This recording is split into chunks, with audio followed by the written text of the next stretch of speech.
Martial spirit की episode 46 के साथ हाजिर हूँ। तो फिर चलिए एक्सप्लेनेशन शुरू करते हैं। तो लू के सारे चमचे लू के हाथ से मार खाने के बाद और ऐसी बात सुनने के बाद वो लोग हैरानी से कहता है कि सिचुएशन क्या है। लू चंग्यून अचानक से ऐसे अलग पर्सन की तरह क्यों दिखने लगा है। तो एक लड़का कहता है कि लू चंग्यून अब डरे हुए तो नहीं है। तो ये सुन के लू गुस्से में कहता है कि क्या डरे हुए, और वो चैनफेंग के सामने ग्रीट करते हुए कहता है कि इसे तो रेस्पेक्ट कहते हैं। ये सुन के तो चैनफेंग को कुछ समझ नहीं आता और उसके सभी चमचे भी हैरान हो जाता है और कुछ भी कहने के लायक नहीं बचता। और लू चंग्यून घबरा के अपने मन में कहता है कि चैनफेंग ग्रेट असुरा धर्मा बॉडी को कंटेंस करने में काबिल है, जो कार्निज का यानी नरसंहार का मास्टर है। उसने जरूरी कई लोगों को मारा होगा। मुझे दोबारा इसका विरोध नहीं करना चाहिए, नहीं तो मैं उसके पैरों के नीचे मरे हुए हड्डी बन जाऊंगा। तभी एल्डर झाओ चिल्ला के कहता है कि ठीक है, अब मैं चैनफेंग का टेस्ट का रिजल्ट अनाउंस करूंगा। चैनफेंग की और ब्लड टेस्ट में फर्स्ट ग्रेड है, मेरिडियन टेस्ट में भी फर्स्ट ग्रेड है और माइंड टेस्ट में स्पेशल ग्रेड है। तो इस साल के सारे रैंक में उसे 19th रैंक हासिल हुआ है। तो चैनफेंग के सभी साथी ये सुन के काफी ज्यादा खुश हो जाता है और चिल्ला के कहता है कि चैनफेंग को उसकी इनिशिएशन के ठीक बाद 19th रैंक पर रखा गया है। उसने आउटर सेट के डिसाइपल के लिए काफी ऑनर जीता है। तो सिस्टर हान भी इतरा के कहती है कि मेरी जूनियर तो ऑसम है। और लू भी कहता है कि चैनफेंग तुम्हें मेरी एक्नॉलेजमेंट मिल गया है, मैं सहमत हूँ। तभी एल्डर झाओ चैनफेंग को कहता है कि बच्चे, अगर तुम इसे छिपाते नहीं रहते होते तो तुम टॉप 10 में होते। यानी चैनफेंग पहले से ही छिपा रहा था अपनी स्ट्रेंथ को, इसलिए तो उसने कम वजन उठाया। तो ये तो एल्डर झाओ भी समझ गए थे। तो चैनफेंग हंसते हुए कहता है कि मैं इस रिजल्ट के साथ सेटिस्फाइड हूँ। तो एल्डर झाओ कहता है कि तुम बहुत ही। तभी पीछे से कोई चिल्ला के कहता है कि चीफ इंस्ट्रक्टर, इस रिजल्ट के बारे में मुझे कुछ कहना है। तो चीफ इंस्ट्रक्टर उस तरफ देखता है और चैनफेंग भी आवाज सुन के उस तरफ देखता है। तो वहां से यंग जिंगटियन और उसके साथ एक दूसरा लड़का जिसका नाम है सुई, वो दोनों आ रहे होते हैं। तो उन्हें देखकर सभी लड़के कहने लगता है कि ये तो यंग जिंगटियन है। तो दूसरा कहता है कि यंग जिंगटियन वो कौन है। तो वो लड़का कहता है कि तुम यंग जिंगटियन के बारे में भी नहीं जानते। वो इनर सेट की सुप्रीम एल्डर यंग चैनफेंग की ग्रैंडसन है और उसके पास आउटस्टैंडिंग टैलेंट है। 4 टेस्ट में से 3 में उसने 3 स्पेशल ग्रेड हासिल की है और रॉकी लिस्ट में टॉप पर है। ये वही है, मैं विश्वास नहीं कर सकता कि वो यहाँ पर है। तो चैनफेंग सभी की बात सुन के उसकी तरफ देख के अपने मन में कहता है कि क्या ये रॉकी लिस्ट में नंबर 1 रैंक पर है। तो एल्डर झाओ कहता है कि अच्छा, तुम एल्डर यंग की ग्रैंडसन हो। अच्छा बताओ, तुम क्या कहना चाहते हो। मैंने जो उसे रिजल्ट दिया है, क्या इससे तुम्हें कोई प्रॉब्लम है। तो यंग जिंगटियन ग्रीट करके कहता है कि मैं ऐसा हिम्मत नहीं करता, मुझे तो बस चैनफेंग के बारे में कुछ डाउट है। तो ये सुन के एल्डर झाओ कहता है कि क्या डाउट। तो यंग जिंगटियन कहता है कि मैंने चैनफेंग के बारे में सुना था कि उसने लगभग अकेले ही सेट को 3 सेट कंपटीशन में जीतने में हेल्प की और आउटर सेट में बहुत फेमस हो गया। और वो एक इविल स्माइल के साथ कहता है कि लेकिन वो नहीं है जिसके लिए वो सबसे ज्यादा जाना जाता है, बल्कि वो कचरे के टाइटल के लिए सबसे ज्यादा जाना जाता है। तो चैनफेंग सोचता है कि ये इंसान मेरे लिए आया है, बट मैं इसे नहीं जानता, तो फिर उसकी बेवजह दुश्मनी कहाँ से आया। और एल्डर झाओ ये सुन के कहता है कि क्या कचरा, क्या तुम मुझे बेवकूफ समझते हो। कचरे में ऐसा टैलेंट कैसे हो सकता है। तो यंग जिंगटियन कहता है कि उसे ट्रैश इसलिए कहा जाता था क्योंकि 6 महीने पहले वो एक ऐसा आदमी था जिसका एलिक्सर फील्ड आयरन जैसा था और वो कल्टीवेट करने में अनेबल था। तो फिर सिर्फ 6 महीने में ही उसमें इतना टैलेंट कैसे आ गया, यही मेरा सबसे बड़ा डाउट है। तो ये सुन के एल्डर झाओ हैरानी से कहता है कि उसका एलिक्सर फील्ड आयरन जैसा था, ये कैसे पॉसिबल हो सकता है। तो सभी लड़के बातें करने लगता है और कहता है कि 6 महीने पहले उसका एलिक्सर फील्ड आयरन जैसा था और वो कल्टीवेट करने में अनेबल था, क्या सच में। तो एक लड़का चिल्ला के कहता है कि ये सच है, क्योंकि आउटर सेट में मेरा एक कजिन था और उसने मुझे इसके बारे में बताया था।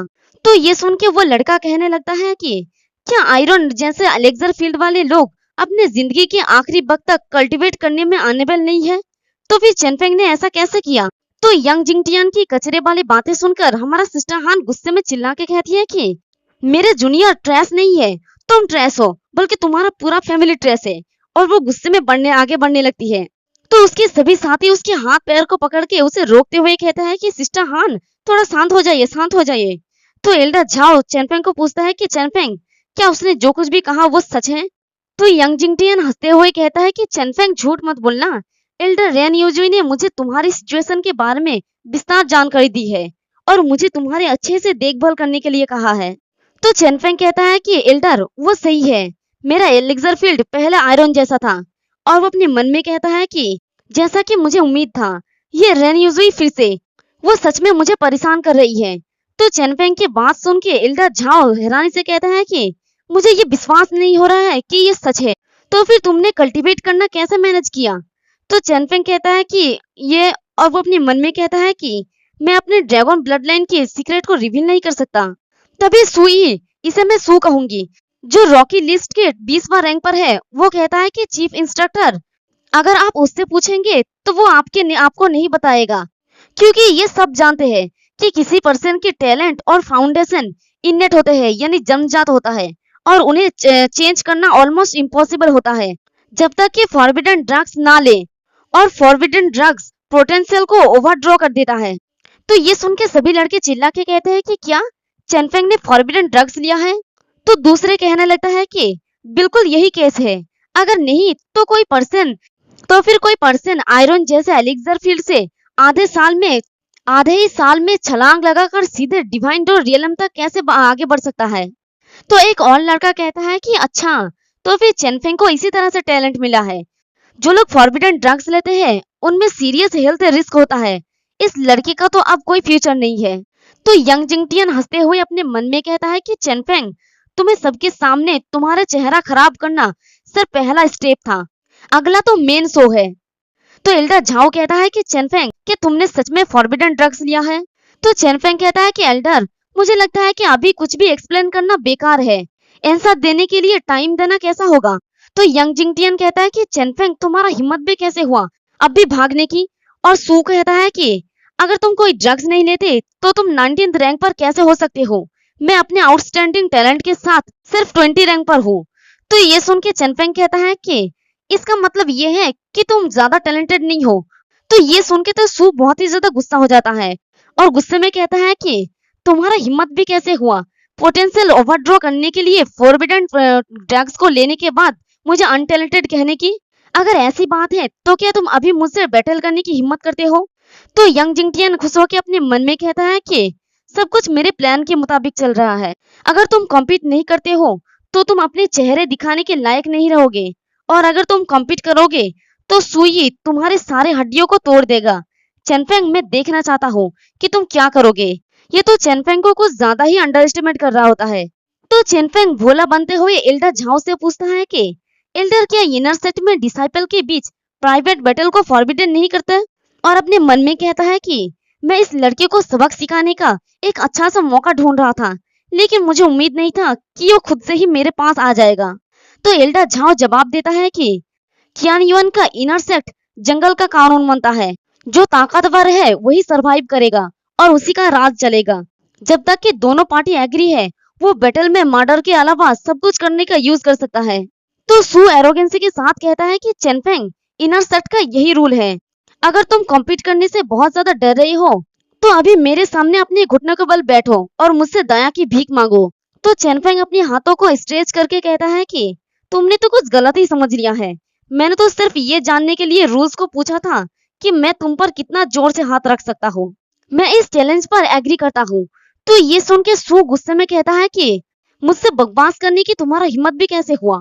चेनफेंग, अब मैंने अपना माइंड चेंज कर लिया है, अब मैं तुम्हारे पूरे बॉडी के मेरिडियंस को नष्ट नहीं करने वाला हूँ, बल्कि मैं तुम्हें ऐसा इडियट बना दूंगा जो मरने से भी बदतर हो। तो चेनफेंग कहता है कि मुझे लगता है कि तुम एक इडियट हो। तो ये सुन के सू काफी ज्यादा गुस्सा हो जाता है और कहता है कि कचरे, तुम अपनी मौत को बुलावा दे रहे हो।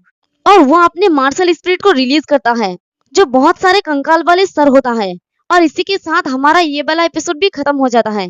एक्सप्लेनेशन पसंद आई तो कमेंट करके जरूर बताना, वीडियो को लाइक और चैनल को सब्सक्राइब कर देना। शुक्रिया।